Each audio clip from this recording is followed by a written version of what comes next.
যে আমার ক্ষেত্রে যেটা হয়, আমার ক্ষেত্রে নয়, প্রত্যেকটা নারীর ক্ষেত্রে, যে আমরা যারা হাউসওয়াইফ এবং আমরা যারা বাচ্চাদেরকে নিয়ে বিভিন্ন জায়গায় ছোটাছুটি করি, স্কুল বা হচ্ছে ব্যাচ, তারপর হচ্ছে যারা আমরা কর্মজীবী যারা মেয়েরা একটু যারা কাজ করি বা বাইরে কাজ করি, জব করি বা বিভিন্ন সংস্থার সাথে যারা যুক্ত আছি, তো আমাদের ক্ষেত্রে এই যে স্কুটিটা যে চালানোর বিষয়টা, আমাদের সময়টা অনেকটা স্বল্প সময়ের মধ্যে আমরা করে নিয়ে আসতে পারছি।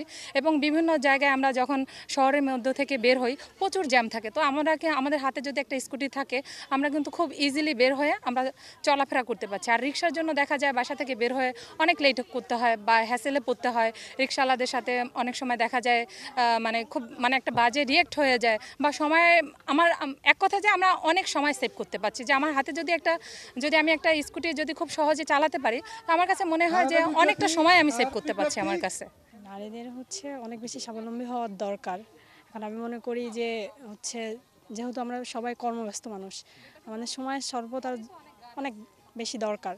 তার জন্য সময় যাতে আমরা সময়টা সঠিকভাবে মেনটেন করতে পারি, সেজন্য আমাদের দরকার নিজস্ব একটা যানবাহন থাকা। কারণ রাস্তায় বেরোলে আসলে যানবাহনটা ওইভাবে স্বাচ্ছন্দ্য বোধ করি না আমরা অনেকে। নিজের যদি একটা স্কুটি থাকে, সেক্ষেত্রে হচ্ছে নিজের অফিস আছে, ইউনিভার্সিটি যাওয়া আছে, সব মিলে একটা স্বাচ্ছন্দ্য লাইফ লিড করা যায়। আজকে এখানে আসলে কি আছে বাইক চালানো বা সেফটি এগুলো কি কি জানতে হ্যাঁ, পারবেন একটু বলেন তো? নতুন হচ্ছে বাইকের ইঞ্জিন অয়েল চেঞ্জ থেকে শুরু করে সেফটি ড্রাইভের যে যে স্টেপগুলো আসলে জানতাম না বাইক চালানোর ক্ষেত্রে, যে এগুলো প্রয়োজন, সেগুলো আসলে জানতে পারছি। যে ইঞ্জিন অয়েলটা আসলে কত কিলোমিটারের পরে চালানো দরকার, বাইকটা আসলে কীভাবে হেলমেট সবসময় পরিধান করে চালানো দরকার, এসব বিষয় নিয়ে আর কি। আচ্ছা, জানতে পেরেছি। জি। দেশ যেভাবে এখন অগ্রগতি, দেশের জন্য এখন নারীদের অগ্রগতি বেশি এই জন্য। আর বাংলাদেশ হোন্ডা প্রাইভেট লিমিটেড এই ওমেন রাইডার্সের প্রাধান্য বেশি দিচ্ছে। 2030 সালের ভিতরে যে রোড অ্যাক্সিডেন্ট যে মারা যায় বা যে ক্ষতিগ্রস্ত হয়, এইটার থেকেই যাতে উত্তরণ হয়, সেই থেকেই বাংলাদেশ হোন্ডা প্রাইভেট লিমিটেড এই ট্রেন আপগুলো করছে।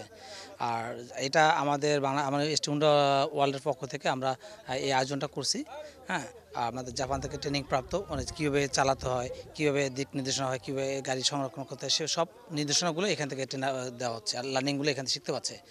এ থেকে যাতে তারা উদ্বুদ্ধ হয়, নেক্সটে আরও তারা বাইকার যারা বেশি হয়, সেই দিক থেকে এটা বিবেচনা করে মূলত এটা আয়োজন করা হয়েছে। এটা জি, আমরা দেখতে পাচ্ছি যে আমাদের যে টোটাল বাংলাদেশে নারী সংখ্যার যে স্কুটার গ্রাহক, তুলনামূলক রাজশাহী অন্যান্য ডিস্ট্রিক্টের তুলনায় খুলনাতে তুলনামূলক কম রেসপন্স পাওয়া যাচ্ছে। তারই ধারাবাহিকতায় আমাদের এখানে টোটাল 100 কাস্টমার ইউজার আছে।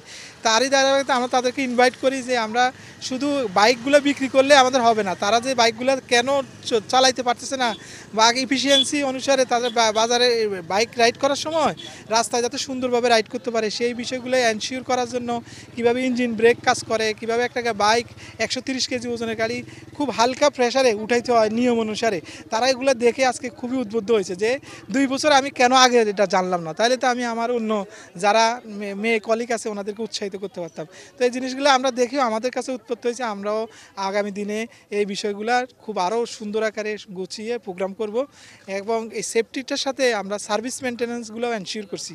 নতুন বাইক ডিসপ্লে কিভাবে করছি, আমাদের এই নতুন বাইকে কী পরিমাণ ফিচার্স আছে, সেটাও আমরা আমাদের যারা আজকে অ্যাটেন্ড করছে তারাই করছে। আমরা শুধু হুন্ডার গ্রাহকদেরকেই আমরা এন্ট্রি দেয়নি, আমরা এই টিভিএস, রানার, হিরো সব বাইকগুলোকে আমরা আজকে আমাদেরকে ওয়েলকাম জানাচ্ছি যে আপনারা আসেন, আমাদের শিখেন, কারণ আমরা একই সাথে আগাইতে চাচ্ছি। Thank you.